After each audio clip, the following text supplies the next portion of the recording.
Okay, welcome back to Golf Monthly and a new series that we're doing called Retro Review, where we're going to be taking some game-changing equipment from its time, some iconic stuff, and comparing it to its modern counterparts. We've partnered up with Golf Club for Cash, one of the leading retailers of pre-loved equipment, and they've supplied us with some absolute gems to test. So if you want to check those guys out, look in the description below. Without further ado, let's get straight into it. Okay, so first up, we've got an absolute classic, and it is the Callaway Fusion FTI driver. Now this was released in 2006 and at a retail price back then of £400. We've picked it up for the bargain price of $63.99. Now, first off, the elephant in the room, you might have noticed, it's square. Now that might put a few people off. I actually quite like the visual. I like the straight lines. They do a lot for me in terms of alignment, and I actually really enjoy that. Now this was in the bag of players like Phil Mickelson, Ernie Els at the time, so it was actually a really popular driver on tour. Now the tech story behind this is a super high MOI, so they put a lot of weight back to create a really stable driver on mishits, so really forgiving. But as a high-speed player, generally higher MOI drivers, I can spin a bit more, so I can get a little bit excessive spin, so it'll be interesting to see how that pans out in the testing.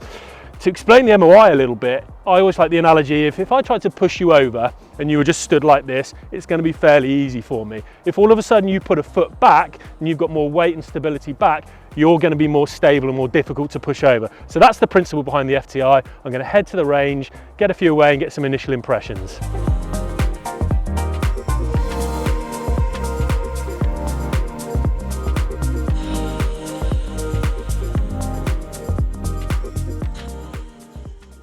Okay, so we've come down to the range now at the Oxfordshire Golf Club, and it's probably a good time to introduce what we're comparing the FTI to. So we've got the standard Callaway Paradigm. And when you put them down beside one another, the contrast in looks is pretty stark. Obviously the FTI is square, so there's a huge difference straight away, but also the face is quite onset from the hosel. The hosel goes in quite a long way behind the face, which is quite an interesting look. So yeah, two very different looking drives. I'm going to hit a couple away now to start to get an idea of the feel and the sound from the FTI.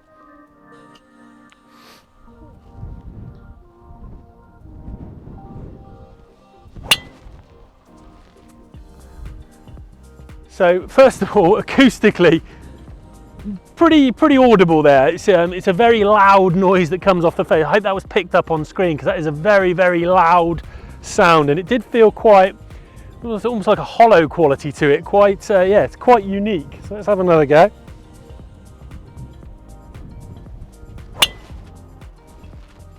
Yeah, I really hope you can pick that up on the audio because it is pretty offensive. We've got a few people on the range here. I hope I'm not disturbing their practice with that noise. So yeah, let's compare and contrast the Paradigm.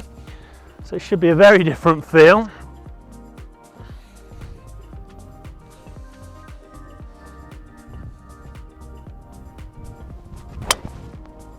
So yeah, it's just a completely different gravy in terms of feel, much more muted, a much deeper sensation off the face. It's really very different, so I think it feels a lot more sophisticated than its older counterpart, but be interesting to see how the performance goes. So probably at this point it's a good time to pop up some data on the screen and have a little chat about what we saw when testing the two. So as you'll probably see here, FTI had a significant amount more spin, which is probably to do with the MOI, the increased MOI on the club head, weight back, increasing that spin, increasing the stability and reducing curvature, which also alludes to why it's probably a little bit tighter in dispersion. As you can see from the Paradigm, ball speed up, spin down, so I was getting a lot more carry distance and total distance out of it. But yeah, some interesting numbers to compare there. Let's see how it goes on the course. Okay, so I'm going to start with the FTI, and the 10th hole was a little dogleg right, longish par 4. So I'm just going to hit a couple away, take some data and see where we are.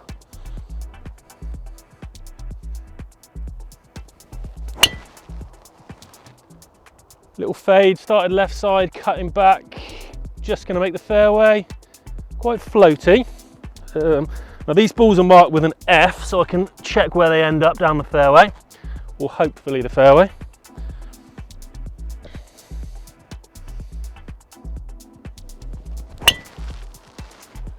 Very similar to the first one, could be on top of it in fact. Again, seeing a fair bit of spin. Let's go again.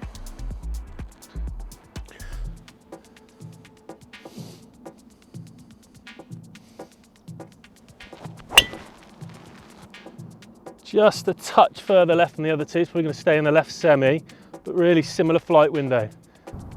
Okay, so let's hit a couple away now with the Paradigm and see how that compares. It's worth noting that there is a slightly stiffer shaft in this. This is extra stiff as opposed to the stiff in the FTI, and we're very similar in loft. This is 9 and that's 9.5, but worth noting those differences. So let's see how it goes.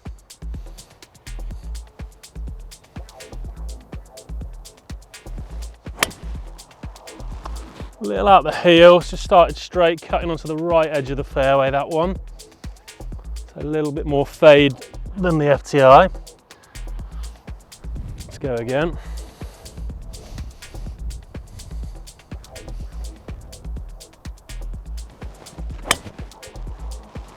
Okay, that's pretty comparable line-wise to the ones I hit with FTI. Again, just down the left half of the fairway there. Certainly lower in spin. It was a bit more of a penetrating ball flight. Let's try a last one.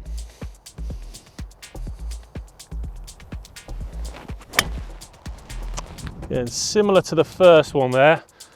A little bit of an overfade, started straight, just getting to the right edge of the fairway. So it'll be interesting to see where those are distance-wise. Okay, so we've come down the hole to actually see where those shots have ended up now. And I've already taken a look at the data, and there were some interesting points. Probably most notably, we had ball speed, spin, and carry distance. And I'll get onto that in just a moment. But firstly, if you can see here, I've got quite a nice tight grouping with the FTI. I've got two on the bank and one just probably 5 or 6 yards further right up the fairway. A really nice tight grouping, but what I did notice is with the additional spin that the FTI was creating, curvature was minimal. So that's great if you are trying to hit a straight shot. I was setting up for a cut here. So if you are thinking of going to a higher MOI driver or a square driver like FTI, you might want to start sort of reconsidering some start lines and where to set the ball out, because they started great exactly where I was aiming, but didn't deviate as much as I would hope. When you go over to the Paradigm, moving up the hole here, I've got two in the fairway over there on the far corner. So they actually cut with the shape of the hole like I wanted to. It had a little bit less backspin, which helps you facilitate a little bit more curvature. It sort of allows the spin axis to be altered more. And when you've got a lot of spin with FTI, that spin axis is more difficult to manipulate and more difficult to shape the ball. So that's worth thinking about. I've got a further Paradigm that's just a bit over that hill. So there was more ball speed on Paradigm. We're talking up to, yeah, like I said, 5 miles an hour with some of the shots, which is translated to about a 10-yard difference in overall distance. So something worth noting there. But yeah, if you are looking for a straight hitting machine, FTI seems to be doing a really good job for me. Okay, so the Callaway Fusion FTI, what did we find? Well, if you're looking for distance, there is more available from a more modern equivalent in the Paradigm that we tested, for example.